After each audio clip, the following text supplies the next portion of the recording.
Sorry in advance, I'm a little stuffy today. Remember the good old days when Disney would trend and people would be like, oh, nice. You remember that?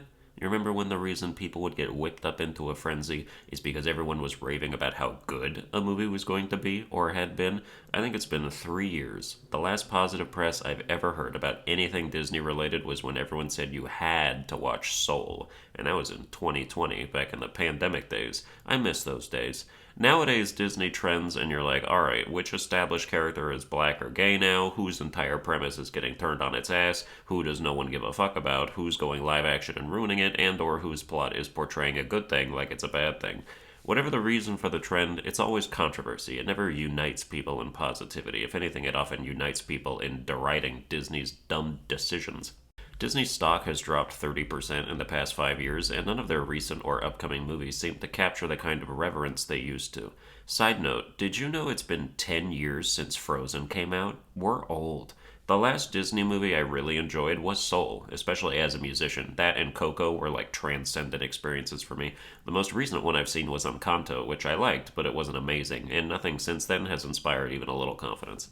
The reason I'm bringing this up is because recently a new Disney trailer dropped for a movie called Wish, and pretty much everyone is calling out the main villain for being literally correct, while the protagonist fights for some laughably daft utopian nonsense.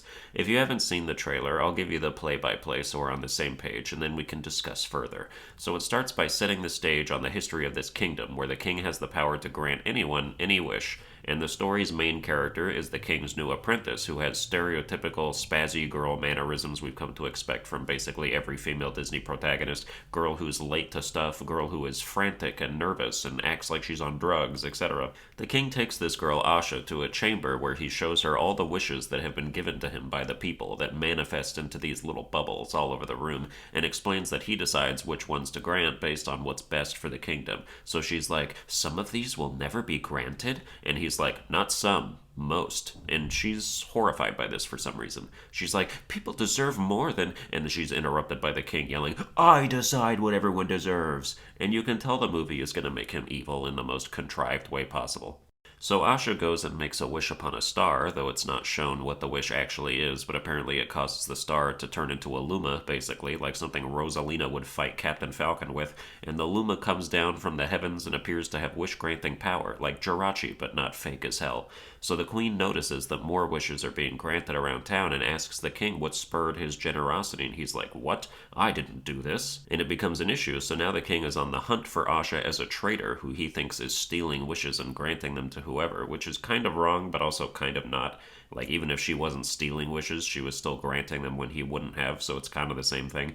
The trailer skips a lot of plot, so it's unclear how we get from point A to point B in some scenarios, but this is one instance where, against my better judgment, I kinda want to give Disney the benefit of the doubt here. Because the king is correct. We've seen it in so much media and literature and philosophy and anything. It's such common knowledge, it's a little ridiculous. If you grant everyone's wishes, you will bring about absolute calamity. Think about all the wishes that can't coexist, like tons of people wishing for something only one person can have. Think of every trashy mom in the trailer park who wishes for their 6-year-old to win the beauty pageant and get molested by all the judges. Only one of them can have that shit granted unless they're okay with a 15-way tie. Half the wishes in existence are just to win the lottery, and we saw what went down in Bruce Almighty.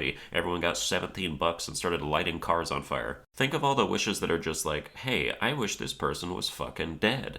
It takes meticulous thought and accounting for far-reaching implications to decide which wishes aren't going to blow up your whole kingdom, and if you're in the position of granting them, the ones you do grant are way more dangerous than the ones you don't. Now, in this kingdom, you can assume that probably there won't be any murderous wishes, because the way they're collected is through a public ceremony where people come up on stage and get their desires turned into the aforementioned bubbles, with some granted on the spot and some stored away as maybes. So I don't know what kind of fucking psychopath is gonna proudly waltz up in there like, hey, you see that guy over there? I want his head on a pike. To have the king then materialize that into a bubble like, we'll get back to you on that. I feel like you might get thrown into a dungeon for that kind of wish, but still, Even the best intentioned wishes can cause untold strife in ways you never saw coming, so to minimize risk, you definitely need to crack down on the number of wishes you actually grant. To just be like, oh my god, you need to grant more wishes is like the most naive shit I've ever heard come out of a Disney character's mouth. And to portray the king as evil for taking a moderate approach to untapped power is ridiculous. The only reason he acts like a douchebag in the trailer is because Disney needs him to be a villain, but his philosophy about it isn't wrong. The self-importance also just feels tacked on. They just wanted to invent reasons to dislike the guy. I wouldn't be surprised if 45 minutes in they have him say something racist out of nowhere. But the reason I say I want to give Disney the benefit of the doubt is because it's still possible that this story ends with Asha realizing the error of her ways and being like, you know what? Actually, it's not that great to give everyone what they want all the time. I'm sorry, the king. You were right. The trailer doesn't really make that seem likely, but if they did, at least it would be predictable instead of terrible. Okay, so remember all the stuff I said in the last episode about my relationship with Christine and how we were broken up and going our separate ways for the good of us both? Well, we just moved in together. So, yeah, it has basically solved all of our problems, and we love it, and it's great. The end. Just thought you might want an official update since some people saw her in the background of my last stream and were like, oh, wait, what? We just moved into a new 2-bedroom, 2-bath apartment right up the stairs from my last one, and the whole time it was in planning, I was like, wow, this is going to be the easiest move of all time. 1 flight of stairs, no need for trucks or anything. I am looking forward to this. Then moving day comes, and I remember I still have to carry fucking couches and dressers up a flight of stairs. I am not built for this, okay? I have delicate hands. The hands of an artist. I cannot imagine doing this for a living. Working in a moving company sounds like the 6th circle of hell. I always lose my grip. I don't know how people lift things and hold on to them. I will clench my fingers tighter than a butthole, and they still slip and slide like the table is covered with lube. I put on gloves, and even those don't help. The move was a week ago, and I'm still sore. My back hurt for 3 days, my calves died, my hair fell out, and I lost a nipple. Can we talk about what a scam apartment renting is? Imagine looking at an apartment online, seeing the projected rent, going, okay, I like this price, I want to apply for this apartment, and then by the time you get approved, the rent magically jumped up $60 over the course of 3 days. I toured this apartment on October 9th. On October 9th, I received a printed document showing the projected rent for the next month and a half. On October 9th, the rent was $19.50. The document showed that price as steady until October 23rd, where it then purported a raise to $19.90 and then another raise to $2,000 by October 31st. So I looked at this document on October 9th, went home, told my girlfriend to apply because she had to in order to have our accounts merged since I had an existing one from the 1-bedroom apartment I was in before, and that night she did. So October 9th, we submit our application for an apartment that by all accounts should be $19.50.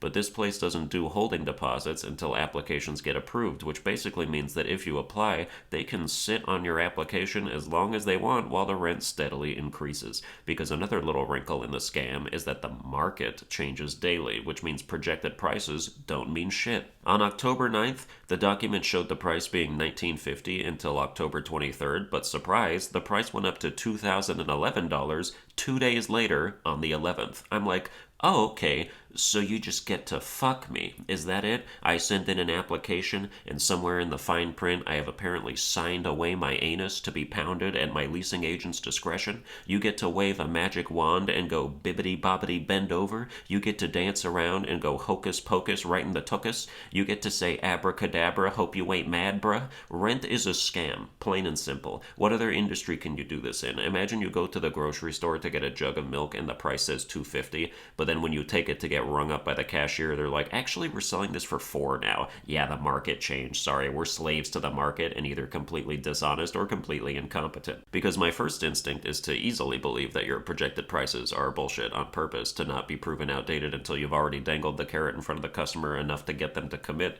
But the other possibility is that your projected prices are such shit because you just fucking suck. Like a weatherman who says it'll be sunny all week long and then there's back-to-back torrential downpours. I find it very hard to believe there isn't an algorithm for accurately predicting market prices, or else how did you come to the inaccurate ones you printed on the immediately outdated document? I actually confronted the leasing agents about some of this stuff because I told my dad about it and he became very motivated to have a conversation with these people with me because he has whatever the opposite of a soft spot is for shady business practices.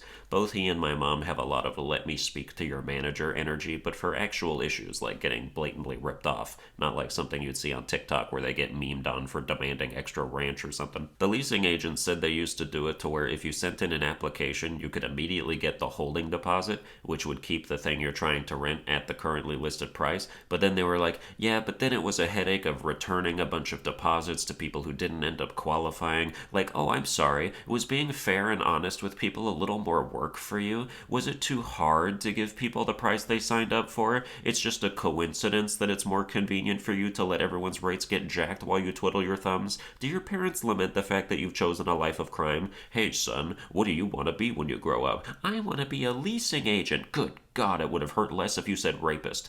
The most outlandish part of that joke is the idea that a leasing agent would be a dude. All the ones at my place are women, probably because you're not allowed to hit them. They were so late on our application in particular, we set the move-in date for the 21st of October, and we didn't know if we qualified until the 18th. I'm out here packing, like, do I even have somewhere to go? Then you do finally get approved, and on move-in day, you have to inspect the apartment first to see if anything's wrong with it and fill stuff in for each room on this iPad they give you. And the first time I did this for my old apartment, I was like, oh my god, I'm gonna be so thorough, like a good little boy, and make note of every paint chip and wall scratch to be as helpful as possible.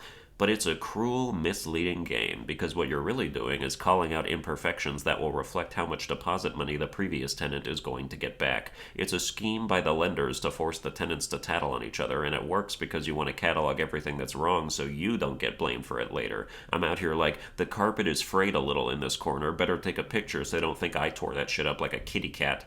I don't care if there's little thumbtack holes in the wall or a small dent. I don't look at a dirty countertop and think, oh, they're gonna pay for this. I can clean it in 30 seconds without empowering scammers to steal more money from their clients. It's us versus them. Let's get a little camaraderie going. Now, if the previous tenant were to leave a human shit on the floor, I might say, okay, drain their bank account, because that person is an animal who shouldn't have been able to open one in the first place. We signed a year-long lease, splitting rent so we each pay $1,005 a month, which is $650 less than what I had to do by myself at the old place, so I'm excited to finally stop bleeding money, as always thanks to your views and donations, which I permanently appreciate. This feels like the start of a new chapter in my life, and I feel incredibly gay for writing that and then later saying it into a microphone, but I am excited for the next 12 months of existence, so stick around to see what it brings. That's going to do it for this episode. I hope you enjoyed it. If you did, you can like, share, and subscribe. Watch all my other videos with a dick in your ass, and I'll see you guys next time.